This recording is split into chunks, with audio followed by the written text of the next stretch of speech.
하나님의 말씀은 에베소서 6장 10절에서 20절까지입니다. 에베소서 6장 10절에서 20절까지입니다. 제가 가지고 있는 신약성경은 317조입니다. 에베소서 6장 10절에서 20절까지 교독하실 때 마지막 절은 같이 읽도록 하시겠습니다. 끝으로 너희가 주 안에서와 그 힘의 능력으로 강건하여지고 마귀의 관계를 능히 대적하기 위하여 하나님의 전신갑주를 이루라. 우리의 씨름은 혈과 육을 상대하는 것이 아니요 통치자들과 권세들과 이 어둠의 세상 주관자들과 하늘에 있는 악의 영들을 상대함이라. 그러므로 하나님의 전신갑주를 취하라. 이는 악한 날에 너희가 능히 대적하고 모든 일을 행한 후에 서기 위함이라.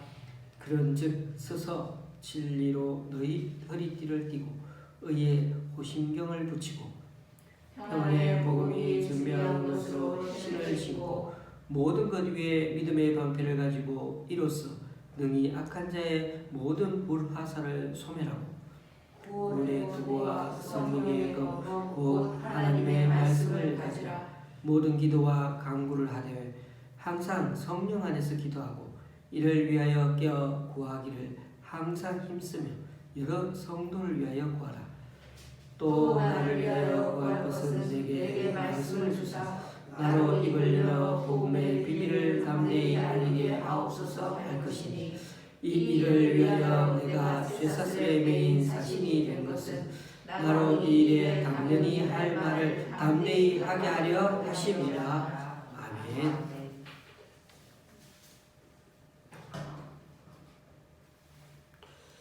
우리는 지금까지 에베소서 말씀을 생각해 보고 있습니다. 에베소 교회는 데살로니가 교회와는 달리 바울이 아주 심혈을 기울여 그렇게 교회를 세운 것입니다. 바울은 선교 여행을 다니다가도 가끔 에베소 교회에 들러서 교제도 나누고 또 많은 격려까지 해주었습니다. 에베소 교회에 보낸 편지에는 이들 교회에 무슨 문제가 있었는지는 잘 모르지만 바울은 복음에 대해 다시금 설명을 해주면서 교회 내 율법주의적인 신앙관에 대해 다시금 경종을 울리는 그런 편지를 보낸 듯합니다. 그래서 첫사랑을 다시금 회복하라는 그 계시록의 말씀이 어쩌면 이들 에베소 교회에 꼭 필요한 말씀이 아닌가 그렇게 느껴집니다. 그리고 오늘 말씀은 에베소 교회를 향하여 마지막으로 해주는 교훈이 실려 있습니다. 10절에서 12절까지를 제가 읽어봅니다.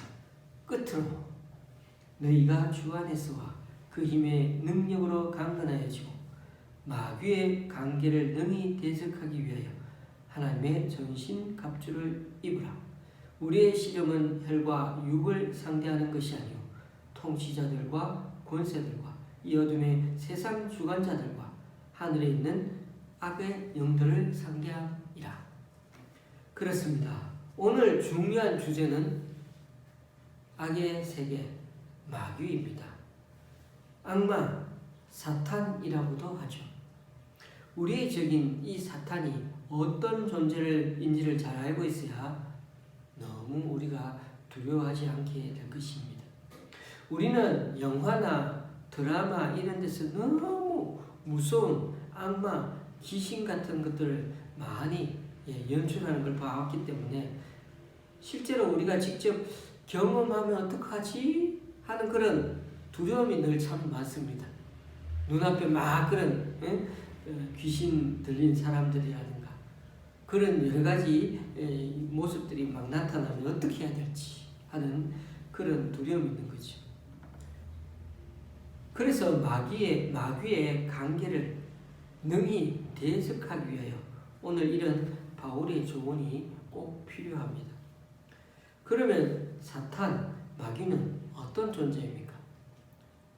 제일 중요한 사실은 마귀는 하나님의 피조물이라는 사실입니다. 피조물이되 영적 존재, 즉 천사로 지원받은 존재입니다. 그러니까 천사 중에 하나였는데 타락한 천사라는 것이죠. 천사들은 하나님이 만물을 만드시기 이전에도 존재하고 있었던 피조물입니다. 그러니까 사람보다 먼저 창조된 자들입니다. 그런데 이 우주가 창조되기 이전에 이미 하늘에서는 반란이 일어났습니다. 그 천사들 중 어떤 자가 교만해져서 하나님의 자리를 넘봤습니다. 천사장 중 하나였던 사탄은 에스겔 28장 12절 13절에 보니까 아름답고 완전한 존재였다고 그렇게 표현되어 있습니다. 그리고 또 에덴 동산에 있었던 존재였습니다. 하나님께 반역한 마귀를 하나님은 완전히 없애버리지 않으시고 그가 누리던 모든 하늘의 복을 빼앗으신 후에 어떻게 땅으로 내쫓아 버렸습니다. 그런데 그 마귀는 혼자 쫓겨난 것이 아니라 그의 미혹에 빠져서 그에게 동조했던 수많은 다른 천사들과 함께 쫓겨났습니다. 사탄을 포함해서 그 타락한 천사들의 세력을 일컬어서 성경에는 악 또는 악의 세력이라고 부르는 것입니다. 그 일이 있은 후에 하나님은 우리들이 살고 있는 이 세상을 창조하셨습니다. 그리고 하나님은 창조하신 후에 보시기에 심히 좋았더라. 그렇게 흡족해 하셨던 이 세상을 악의 세력들은 자신들의 악한 욕망과 야망, 그런 흑심을 품고 또 하나님에 대한 정오를 품고 하나님께서 창조하신 이 세계를 파괴하기로 결심했어요. 그래서 우리가 아는 바대로 마귀가 나타나서 여자를 유혹했고 여자를 통해 남자가 유혹을 당했던 것입니다. 그러니까 악은 에덴 동산에서 처음 시작된 게 아닙니다. 악은 이미 그 전부터 존재했던 것입니다.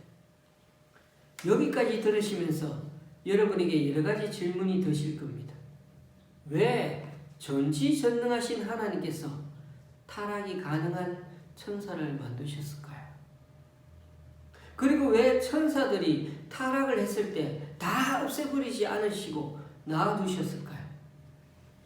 그리고 왜 그 마귀가 하나님께서 그렇게 끔찍이 생각하시는 그 인간을 보시기 심히 좋았다고 했는데 유혹하도록 놔두셨던 걸까요?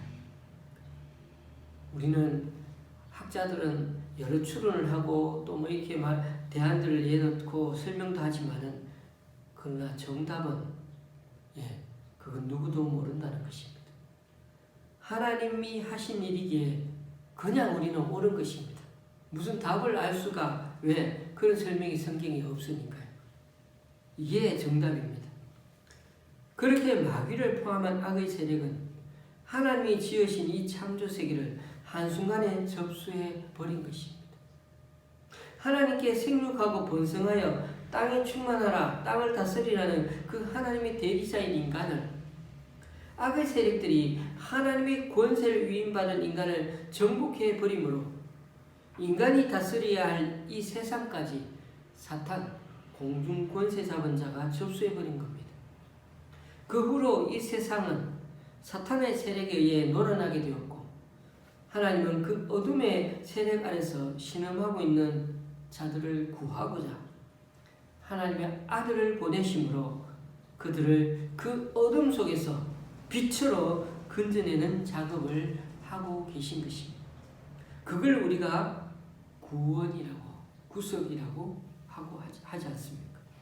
성경은 구원을 골로새서 1장 13절에서 표현하기를 흑암의 권세, 사탄의 권세에서 하나님께로 돌아가는 것이라고 정의를 내리고 있습니다. 그런 점에서 모든 인간은 날 때부터 이렇게 구원받기 전인 사탄의 권세, 곧 죄의 지배 아래 놓이게 됩니다. 지금도 눈에 안 보이지만 하나님을 믿지 않는 자들은 죄의 지배를 받고 있는 것입니다. 여러분 이걸 꼭 기억하셔야 합니다. 사탄도 무장을 하고 있고 무기가 있고 엄청 능력이 있고 자기 소유물 즉 타락한 인간들을 어떻게 자기들이 지키고 있다는 것입니다. 그때 더 강한 분이 그 강한 자를 결박하고 그 세간을 늑탈해 버리는 것을 우리는 누가복음 11장에 표현하기를 구원이라고 예수님이 말씀하셨죠. 더 강한 분이 나타나서 빼앗아와야 된다는 것입니다. 이렇게 하나님께 택함을 받지 못한 모든 인류가 있는데, 많은 인류의 사람들이 있는데, 그들은 이 세상의 신의 대리자, 마귀를 세상 신이라고 그렇게 고린도 후서에서는 표현하고 있습니다. 이 세상 신의 대리자요 심부름꾼들로 이제는 그런 안 믿는 사람들이 전락해버리고 만 것입니다. 똘만이 되고 졸건 자기들은 그렇게 느끼지 않지만 그러나 사탄은 그렇게 생각합니다. 인간들은 전부 그 마귀의 세력에 의해 조종당하고 있고 그들을 종으로 여기고 살아가고 있습니다. 그런 점에서 우리가 싸워야 하는 대적들은 이 땅의 인간들, 즉 혈과 육이 아니라 영적인 존재, 마귀와 그 세력들과 싸워야 한다는 것입니다. 자, 그러면 우리가 사탄과 그 악의 세력들을 상대하려면 지피지기면 백전백승이라고. 적이 지금 어떤 무기와 관계를 가지고 어떤 계략을 짜고 있는지를 알고 있어야 되지 않습니까? 우리는 지금 영적 존재인 마귀와 싸우고 있다는 겁니다. 그 마귀는 아직까지 엄청난 파워를 가지고 있습니다.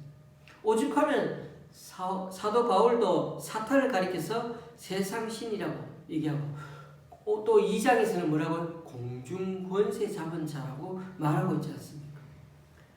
베드로 사도도 뭐라고 얘기했습니까? 마귀를 우는 사자라고. 우는 사자.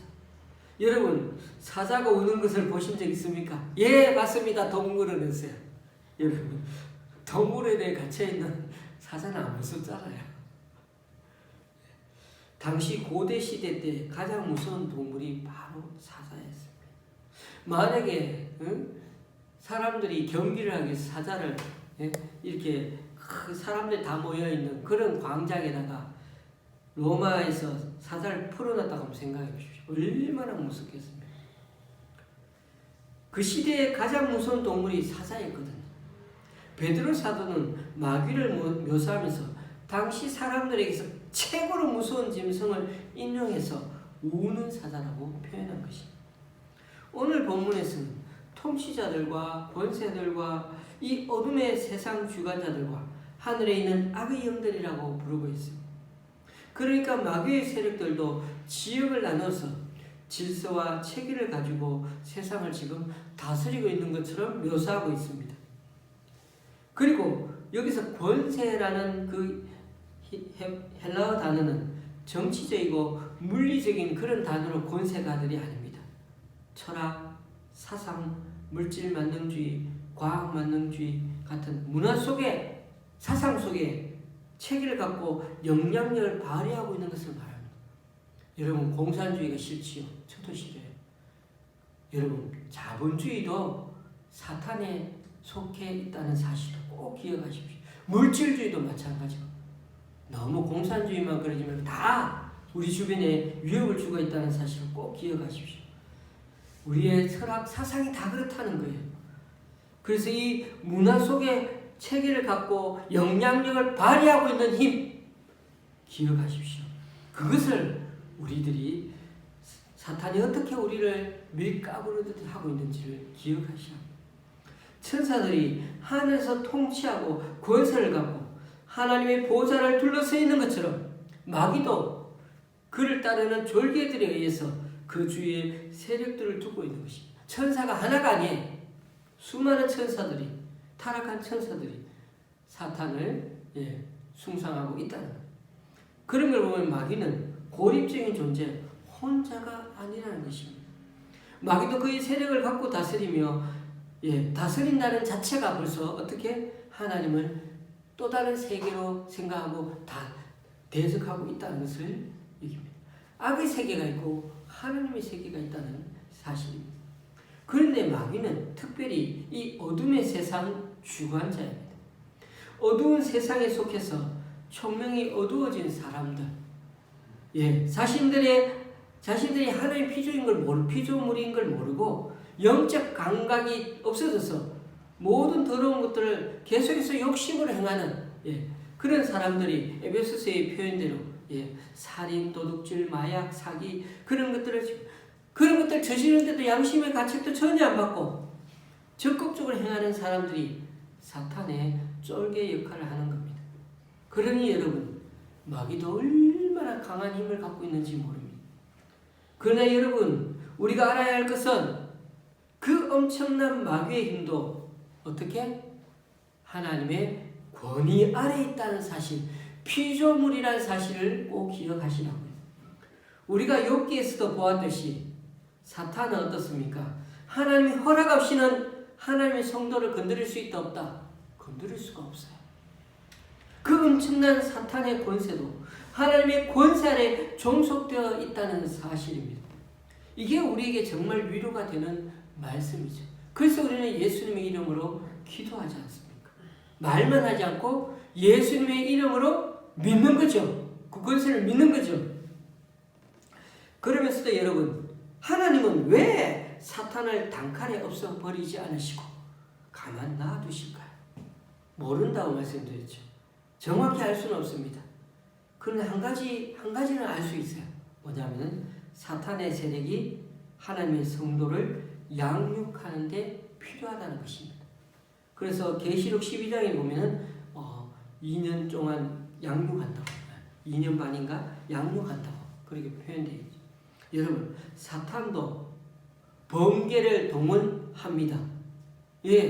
태풍은요 동원하죠. 사탄이 욥을 시험해 봐도 되겠냐고 허락받고 되겠습니까? 번개가 내려서 완전 박살났죠. 태풍이 불어서 다 날아갔죠. 그리고 사람들을 동원해서 어떻게 했습니까? 도둑질, 살인까지 다 저지르게 만들지 않았습니까? 예수님 시대에 그라사 지방에 귀신 들렸던 돼지떼들 기억나십니까? 2,000마리가 순식간에 다 물속으로 다 죽어버렸어요.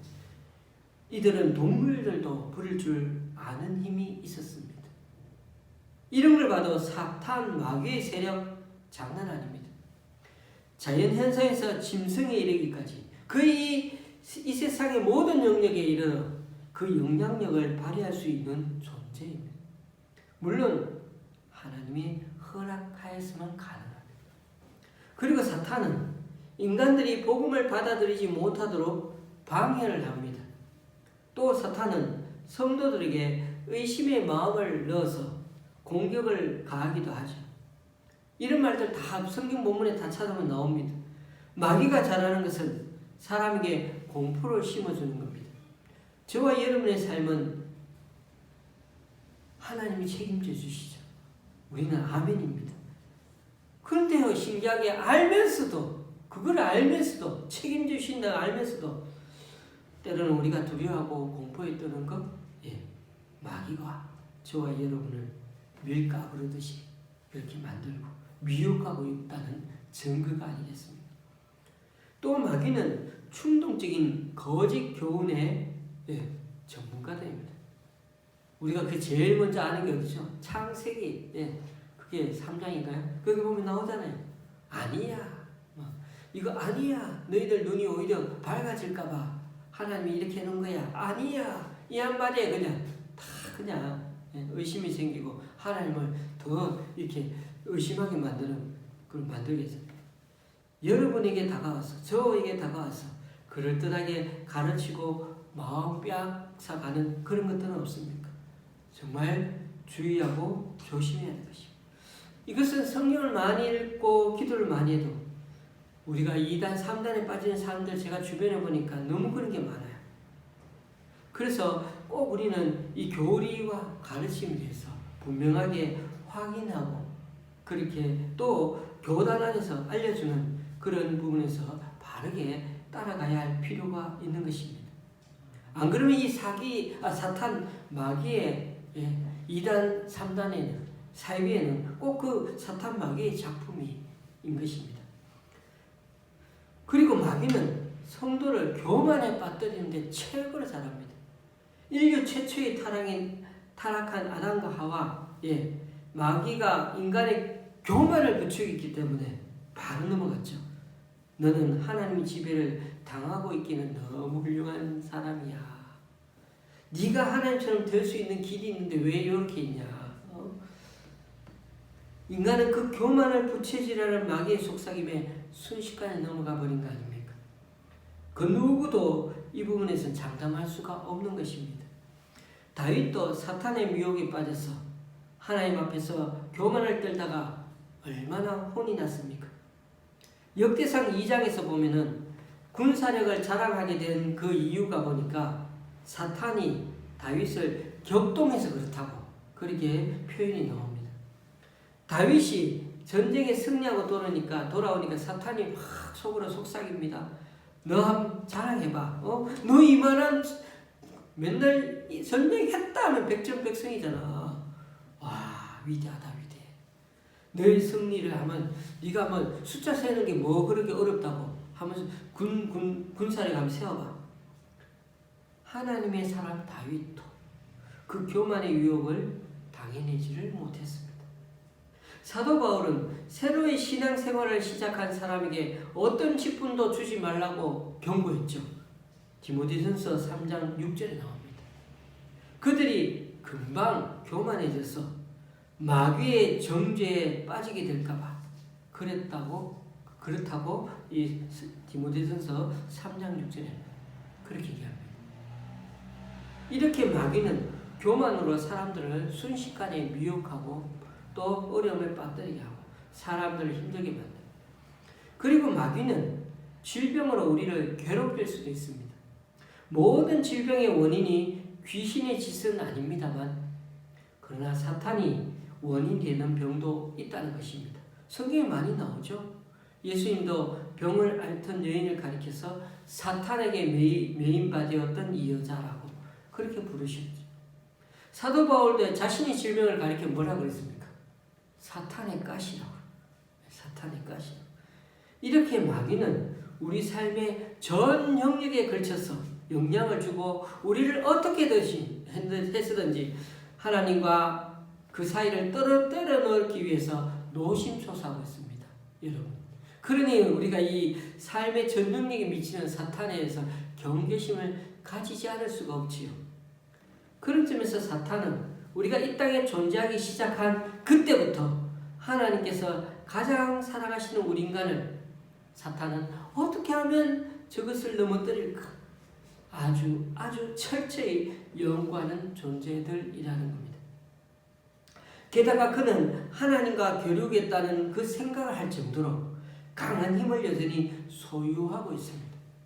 그러한 세력들이 질서와 체계를 가지고 전략과 전술까지 동원해서 우리를 지금 계속 공격해 오고 있다는 사실입니다.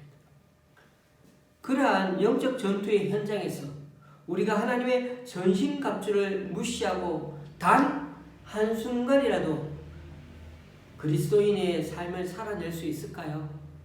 불가능하죠. 여러분, 전신갑주가 뭡니까? 몸 전체라는 거죠. 몸 전체를 갑주로 위에서 머리에서 발끝까지 다 보호 장비로 하지 않고는 안 된다는 것. 그런 점에서 늘 우리 삶 속에 대적이 있다는 것을 잊지 마시고 그 대적의 공격에 무방비로 당하지 않도록 더 주님 편에 서려고 애써야 합니다. 그래서 바울은 영적 전쟁을 대비하기 위하여 오늘 본문에서 세 가지를 권면합니다. 첫째, 10절에서 보니까 주 안에서 주님의 능력으로 강해지라고 권면합니다. 성도들의 안전은 가장 안전할 때는 주님 안에 있을 때 가장 안전합니다. 주 안에 있을 때. 성도들의 힘의 원천은 주님의 능력에 힘없는 거죠. 주님의 능력이 아니면 우리는 아무것도 할 수 없어요. 절대 사탄을 이길 수가 없어요. 주님의 힘으로 주님 안에서 있어야 우리는 이기는 것입니다. 그래서 강해지리라는 그 단어는 수동태입니다. 수동태. 수동태가 뭡니까? 스스로 내가 강해진다고요? 천만의 말씀. 스스로 나는 강해질 수 없다는 거예요. 누군가에게 강함을 받는다는 거예요. 하나님께서 강해지게 해주시지 않으면 우린 강해질 수가 없다는 거예요. 주님께 우리는 강함을 덧입어야 영적 전투를 반드시 할 수 있다는 것입니다. 둘째, 하나님의 전신갑주를 입으라는 것입니다. 마귀의 관계를 대적하기 위해서는 머리에서 발끝까지 아예 모두 다 튼튼하게 방어해야만, 준비를 갖춰야만 전투할 수 있다는 거예요.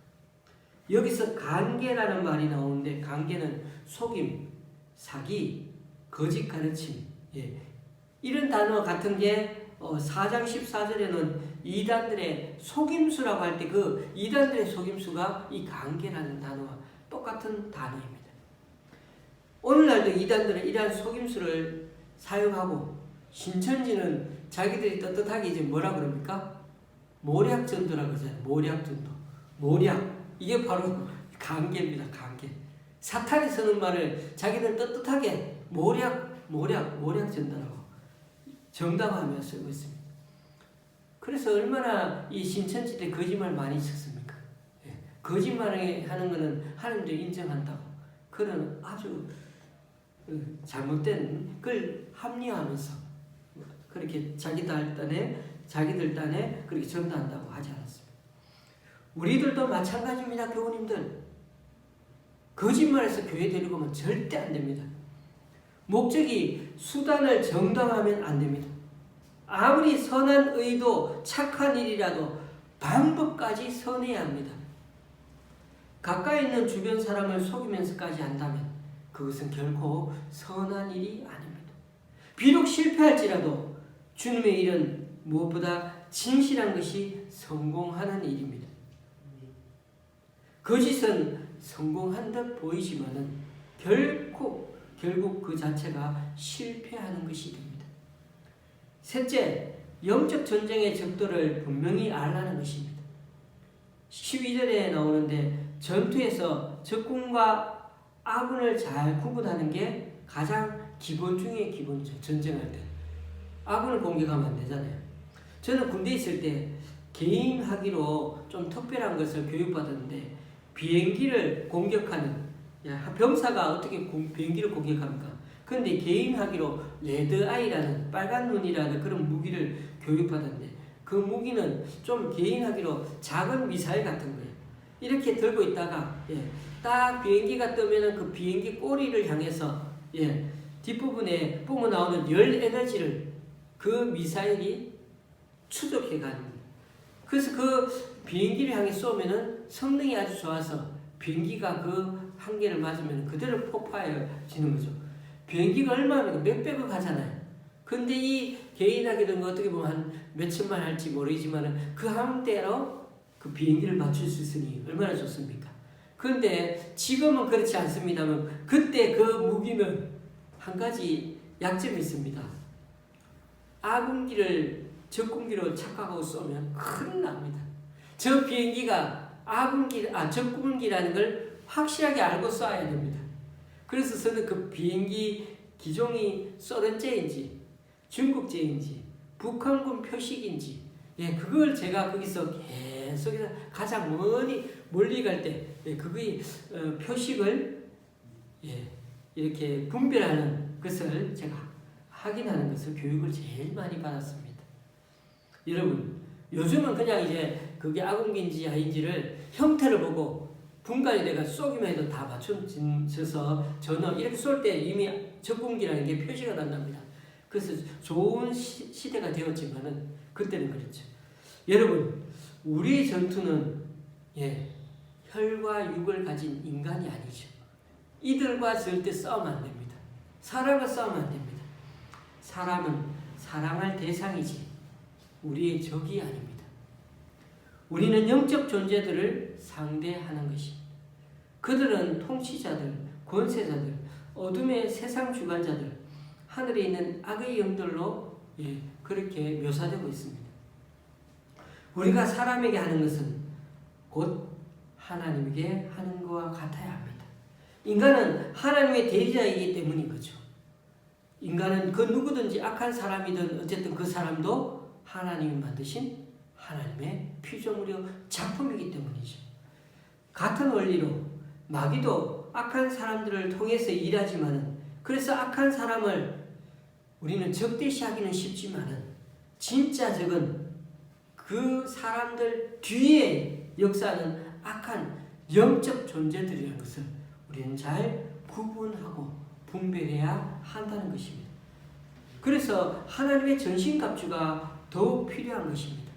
바울은 이제 그 전신갑주에 대하여 자세하게 설명합니다. 진리로 허리띠를 띠고 악에 의에 호신경을 붙이고 평안의 복음이 준비한 신을 신고 믿음의 방패를 가지고 구원의 투구와 성령의 검, 곧 하나님의 말씀을 가지고 그렇게 살라고. 이 본문만 해도 막 어떤 목사님은 막 책 한 권을 가지고 설교를 하십니다만 저는 그렇게까지 설교를 할 수가 없습니다. 다만 저는 굉장히 중무장을 했구나 그 정도로 생각하는데, 지금 이렇게 머리에서 발끝까지 중무장하는 군인이 없지요. 이 모습은 언제? 사도 바울 당시에 사도 바울이 본 로마군의 모습입니다. 로마군은 모든 장비를 잘 착용해가지고 전쟁에서 승리하기 유리한 대로 그렇게 착용했던 것입니다. 당시 로마 군대는 깃달린 투구도 쓰고 가슴도 막는 가슴막이도 있고 방패도 있고 칼도 있고 그리고 단창, 창이 짧은 창 2개도 가지고 있었습니다. 오늘 이렇게 사도 바울이 설명을 참 많이 해놓았지만 하나님의 군대의 무기는 저는 그렇게 보입니다. 딱 한 가지, 하나님의 말씀으로 보입니다. 잘 읽어보십시오. 14절부터 그런즉 서서 진리로 너희 허리띠를 띠고 의에 호신경을 붙이고 평안의 복음이 정비한 것으로 신을 신고 모든 것 위에 믿음의 방패를 가지고 이로써 능히 악한 자의 모든 불화살을 소멸하고 구원의 투구와 성령의 검, 곧 하나님의 말씀을 가지라. 그렇죠. 하나님의 말씀이 결론이지. 그러니 여러분, 하나님의 말씀을 잘 묵상하고 말씀 앞에 정말 든든히 서 가는 것 참 중요합니다. 그러면서도 사도 바울은 영적 전쟁에 승리하는 삶에 있어 어떻게 기도하고 깨어 있으라는 권면 또한 잊지 않고 있습니다. 바울은 모든 기도와 간구를 하라고 합니다. 기도는 우리가 기도하는 일반적인 기도라면, 간구는요 쉽게 생각해서 긴급한 기도 제목이라고 생각하시면 될 것 같아요. 우리는 평소에 기도해야 합니다. 또한 급한 일이 있을 땐 더 막 간절히 기도하겠지요. 이러한 지속적인 기도 생활이야말로 영적 각성, 우리가 깨어있다는 겁니다. 늘 우리들을 영적으로 깨어있게 해준다는 것입니다. 악한 영들과의 전투에서 가장 우선되는 것은 적에 대한 경계, 경각심을 갖고 있는 것입니다. 사탄은 빛의 천사인 양 가장하고 나타난다면 떡하니 우리 옆에서, 여러분 천사가 나타났다고 빛의 천사가 그것도 번쩍번쩍 빛처럼 나타나 보십시오. 여러분 어떻습니까? 마음이 막 어떨 것 같아요? 두렵습니까? 두려우면 되죠. 그런데 막 그것 때문에 우리가 막 악마다고 생각하겠습니까? 사탄이라고 생각하겠습니까? 그렇지 않죠. 진짜 천사네 이렇게 생각하는데 오늘 여기서 뭐라고? 빛의 천사인 양 나타날 수도 있다는 겁니다. 그래서 영적 분별력을 가지지 못하면 우리는 거짓이 주특기인 사탄의 계략에 말려들 수도 있습니다. 그래서 사도 바드로도 늘 근신하라, 깨어있으라고 명령하지 않았습니까? 그래서 허리를 두르고 있으라고 늘 껴있으라고 말하지 않습니까? 그러면서도 바울은 여러 성도들을 위하여 기도할 뿐 아니라 바울 자신을 위하여 좀 기도해 달라고 부탁합니다. 여러분, 기도의 중보가 필요 없는 사람 없습니다. 우리는 모두 누군가의 기도의 도움을 받으며 살아가는 사람들입니다. 목사는 성도들 위해 많이 기도하니까 기도가 필요 없다? 절대 아니죠. 여러분, 저를 위해 많이 기도해 주십시오. 우리 교우님들이 저를 위해 많이 기도해 주시는 것 늘 감사하게 생각합니다. 그런 점에서 복음을 전하는 사람들을 위해 기도해야 합니다. 바울의 기도 부탁 가운데 복음을 전하는 사람들에게 필요한 두 가지가 나타납니다. 먼저 말씀을 달라는 것이고 또 담대함을 달라는 것입니다. 19절에 나오죠. 그런 점에서 말씀을 전하는 자 중에도 받은 말씀이 없는 설교가나 또 담대함이 없는 전도사도 있을 수가 있는 것입니다.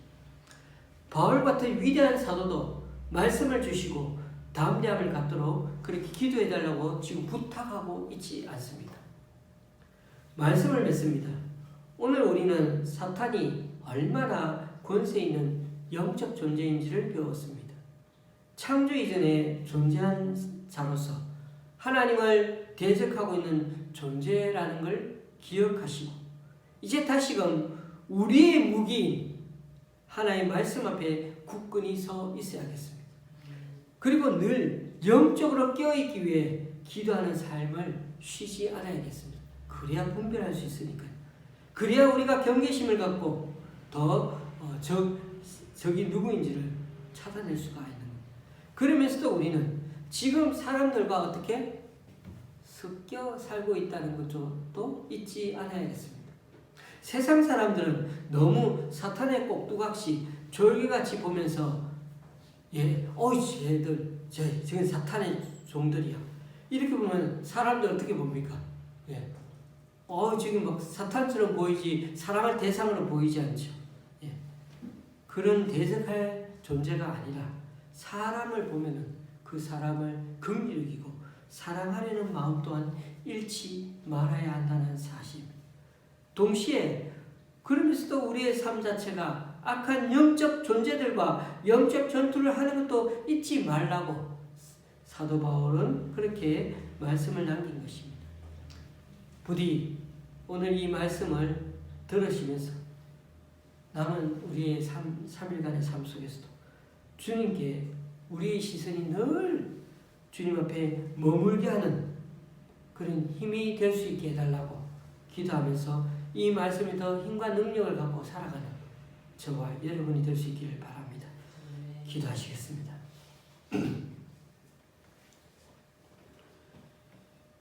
오늘도 주님의 말씀을 듣습니다.